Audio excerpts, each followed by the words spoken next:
Good morning, my name is Benjamin Moeller. I'm a paleontologist and pioneer of the revolutionary golf ball diet. Today is day 3 on the Menefee expedition, and I'm going to keep this fairly simple. We're going to go back to the same area that we were exploring yesterday to kind of wrap up searching for small microfossils, primarily teeth of animals like crocs and sharks and potentially dinosaurs as well.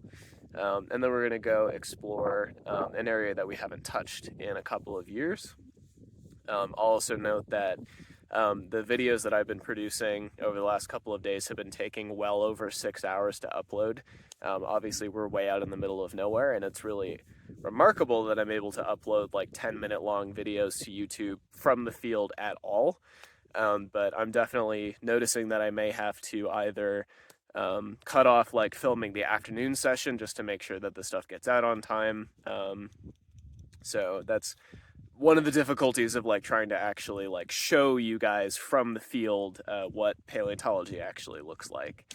And of course, if you're watching this, for free on YouTube months or even years after Menefee Expedition 2024, this isn't relevant to you, but for my expedition donors on Patreon, I hope you guys are enjoying it. It takes a lot of effort to like make this whole thing on top of helping manage the expedition and then actually participate in the expedition and then create videos on top of that is all quite a bit of work.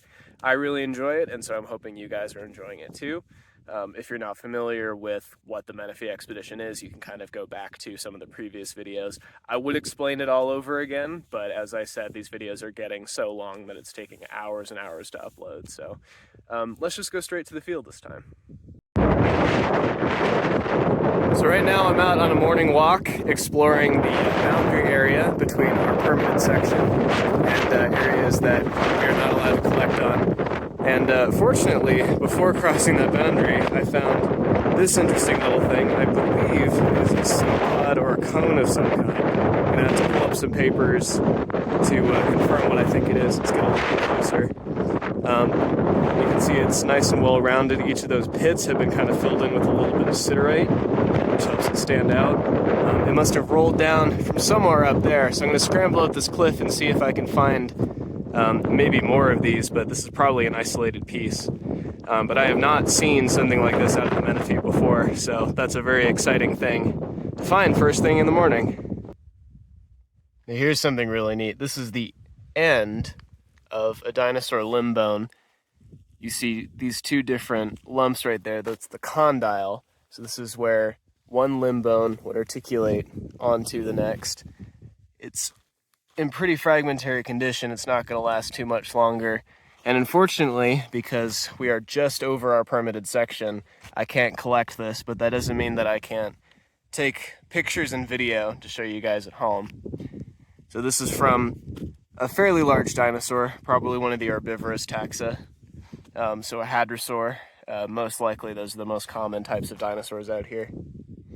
And there's my hand for scale.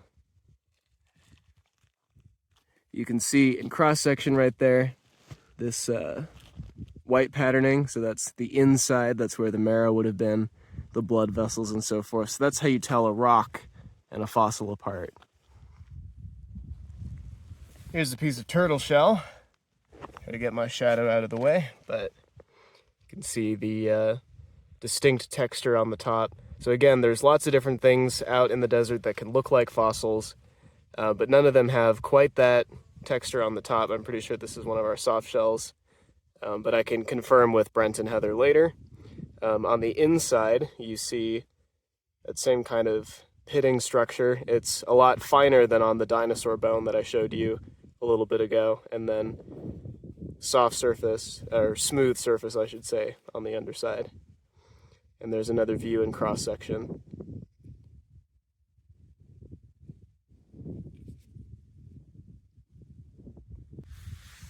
Here's another goodie. This is one of the rare invertebrates that we find in the Menefee Formation. This is a clam. So you're looking at a clam shell. It's mostly complete, missing a little piece on this side. But when I zoom in, you should be able to see very fine little lines, and those are growth marks on the shell. So This is probably a unionid, which are freshwater species, so stuff like this can tell us a lot about the environment, same as the plants. And interestingly, unionids are parasitic in their larval form, so these animals start their lives, and actually I think this is another little piece. Get another angle on that.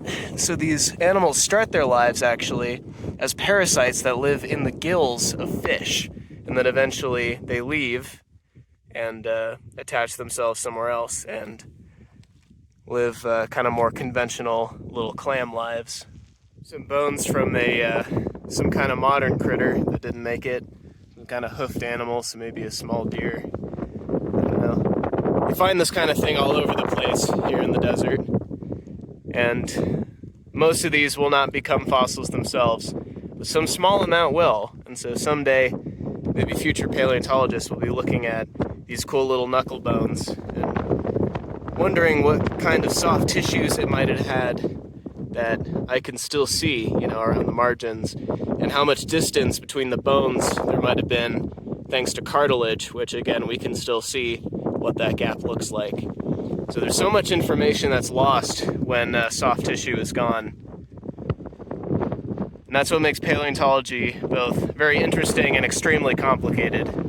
So here's a find that was relocated from last year by Harry. Say hi. Hello. This is something that was located by Kara Kelly, who's not able to be out here this year. But this is a big dinosaur vertebra.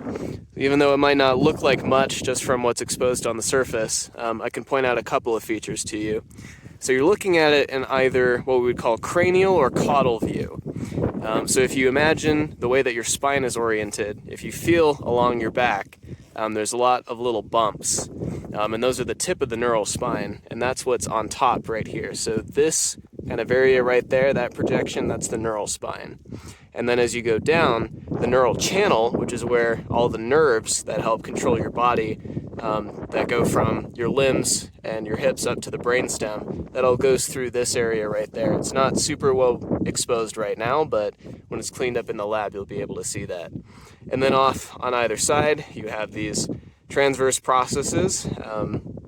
And if I'm correct, and this is a dorsal vertebra, the ribs would connect kind of on either of these sides, although I need to see, more of it needs to be exposed to know for sure. And then this big region right here, this is the centrum. And the centrum is this kind of like soda can shaped, it's cylindrical, and on this surface is where you would have your cartilage that kind of cushions in between the vertebrae. So this one would connect to another that would stack on top, and another on top, another on top, and another on top, another on top. Can you show us your spine real quick? Yeah, sure. There we go. Cool. So, unfortunately, this is some really, really hard rock. So this is going to take a lot of effort to take out. That's why this hasn't broken up quite yet, is because it's embedded in this really tough sandstone. But fortunately, human ingenuity is tougher, and we are very motivated to get this guy out. That's going to be something we work on today. Here's something cool that we do see out here occasionally. This is a piece of pottery made by some of the indigenous tribes who have lived in this area since time immemorial.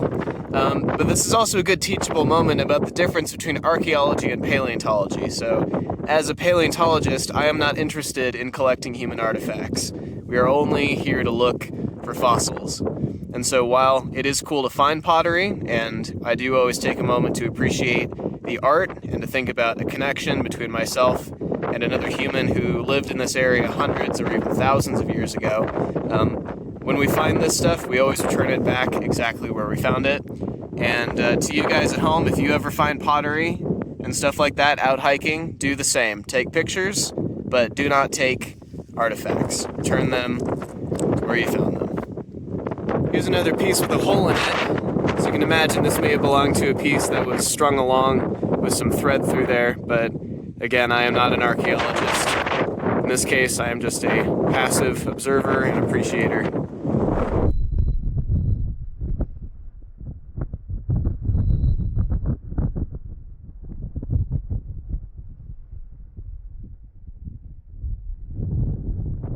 Here's the same vert from earlier, now excavated around to the side. So you can see what I was talking about with the centrum right here. So this is more freshly exposed bone surface going around. So again, the next vertebra in sequence would connect here. The one before it would go down there. This is a fairly substantial little dinosaur vertebra. Again, that's one of the processes sticking out towards us. Another one's going back in the hill, and that's the neural spine. So this is going to be ready to take out pretty soon. Thanks to Harry and Team JoJo, Joni and Joe. Team effort. So the team also recovered some small plant fragments in the mudstone surrounding the dinosaur bones. So these are going to be collected as well. These are gymnosperm, so a cone-producing plant.